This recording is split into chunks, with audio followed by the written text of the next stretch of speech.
Classroom में गोबर लगाना रिसर्च बन गया। जिसको बुलाना था वो आप बुलाओ। हम मैडम के आज रूम में जो रिसर्च उन्होंने करी है वो रिसर्च यहाँ भी लागू होनी चाहिए। यहाँ होगी लागू। और प्रिंसिपल ऑफिस पे गोबर पोतना प्रोटेस्ट।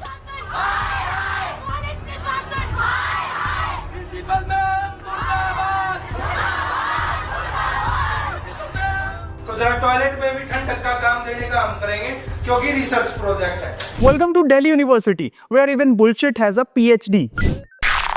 तो ये कहानी शुरू होती है लक्ष्मीबाई कॉलेज से। दिल्ली यूनिवर्सिटी का एक नामी गर्ल्स कॉलेज। यहाँ की प्रिंसिपल प्रत्युषा वत्साला ने एक नया रिसर्च एक्सपेरिमेंट शुरू किया जिसमें क्लासरूम्स की दीवारों पर गोबर और मिट्टी का लेप करवाया गया। कहा गया कि ये एक हीट कंट्रोल प्रोजेक्ट है, study of heat stress using traditional Indian knowledge. मतलब गांव में जैसे घर ठंडे रहते हैं गोबर की कोटिंग से, वैसा ही कुछ यहाँ भी ट्राई किया गया। लेकिन सवाल उठा, क्लासरूम कोई खेत है क्या? क्या बिना साइंटिफिक अप्रूवल के, बिना स्टूडेंट्स की परमिशन के आप वॉल पर गोबर कैसे लेप सकते हैं?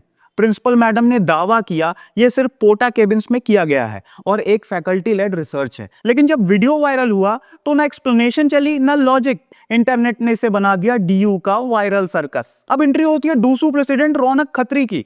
रौनक ने कहा अगर प्रिंसिपल चाहती हैं कि स्टूडेंट्स गोबर लगे क्लासरूम में पढ़े तो उनका ऑफिस भी गोबर से सजना चाहिए। और इसके बाद शुरू हुआ डीयू का सबसे अजीबोगरीब प्रोटेस्ट। रौनक और उनके सपोर्टर्स ने पूरा प्रिंसिपल ऑफिस इंक्लूडिंग वॉशरूम गोबर से पोत दिया। स्टेटमेंट सीधा था, रिसर्च स्टूडेंट्स पे नहीं प्रिंसिपल पे भी लागू होना चाहिए। मीडिया ने इसको लपक लिया, इंटरनेट ने मीम्स बनाए और डीयू पॉलिटिक्स को मिला नेशनल स्पॉटलाइट। अब होती है डीयू एडमिनिस्ट्रेशन की entry. Vice chancellor Yogesh Singh ने साफ कहा साइंटिफिक एक्सपेरिमेंट्स क्लासरूम में नहीं लैब्स में होने चाहिए। और प्रोटेस्ट का मतलब वैंडलिज्म नहीं होता। एक तरफ प्रिंसिपल मैडम थी जो रिसर्च के नाम पर लिटरल गोबर फैला रही थी और दूसरी तरफ स्टूडेंट लीडर थे जो प्रोटेस्ट के नाम पर दीवारें गंदा कर रहे थे। और बीच में पिस गए असली डीयू स्टूडेंट्स। ना उनको रिसर्च से कुछ मिला ना प्रोटेस्ट से राहत मिली। अब आते हैं असली सवाल पर कि रौनक खत्री कौन है। रौनक कोई सिंपल स्टूडेंट लीडर नहीं है। कुछ हफ्ते पहले एसआरसीसी में स्ट्रे डॉग्स के मुद्दे पर उन्होंने प्रोफेसर से भिड़ंत की थी। उनका स्टाइल हमेशा एक जैसा रहा है, तेज, लाउड और मीडिया रेडी। सपोर्टर्स उन्हें फियरलेस लीडर कहते हैं जो अथॉरिटी से डरता नहीं। ओपोनेंट्स उन्हें कहते हैं ये बस पॉलिटिकल करियर बना रहा है। खुद रौनक ओपनली कह चुके हैं कि 2029 में लोकसभा लड़ना है। मतलब डूसू अब सिर्फ स्टूडेंट्स पॉलिटिक्स नहीं, नेशनल पॉलिटिक्स का ट्रेलर बन गया है। अब वापस आते हैं प्रिंसिपल मैडम पर।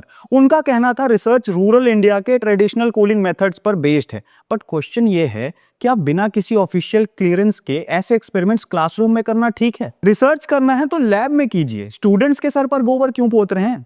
डीयू जैसे सेंट्रल यूनिवर्सिटी में अगर एक्सपेरिमेंट्स ऐसे चलने लगे तो फिर सिलेबस में गोबर विज्ञान भी जोड़ दीजिए। इस पूरे मामले में सबसे बड़ा लॉस हुआ स्टूडेंट्स का।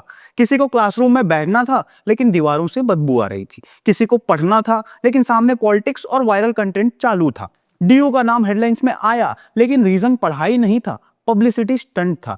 यह पूरा मामला अटेंशन वॉर बन गया। एक तरफ प्रिंसिपल मैडम जो गोबर को साइंस साबित कर रही थी बिना डेटा बिना अप्रूवल, सिर्फ दिखावे के लिए। दूसरी तरफ रौनक खत्री थे जिन्होंने प्रोटेस्ट का तरीका ऐसा चुना जो ना लीगल था ना लॉजिकल, बस ड्रामेटिक था। प्रिंसिपल का तरीका अगर गलत था तो रौनक का तरीका उससे भी ज्यादा चाइल्डिश था। डीयू में पढ़ाई होनी चाहिए ना कि पॉलिटिक्स की तैयारी। अब कुछ सवाल आपसे करते हैं, प्रिंसिपल का एक्सपेरिमेंट सही था या गलत? रौनक का प्रोटेस्ट जस्टिफाइड था या स्टंट? कमेंट में बताइए डीयू पढ़ाई का मंदिर है या वायरल प्रोटेस्ट का स्टूडियो बन चुका है। अगर वीडियो पसंद आया हो तो लाइक कीजिए, शेयर कीजिए और नो नॉनसेंस के साथ जुड़े रहिए। मुद्दे की बात बिना बकवास।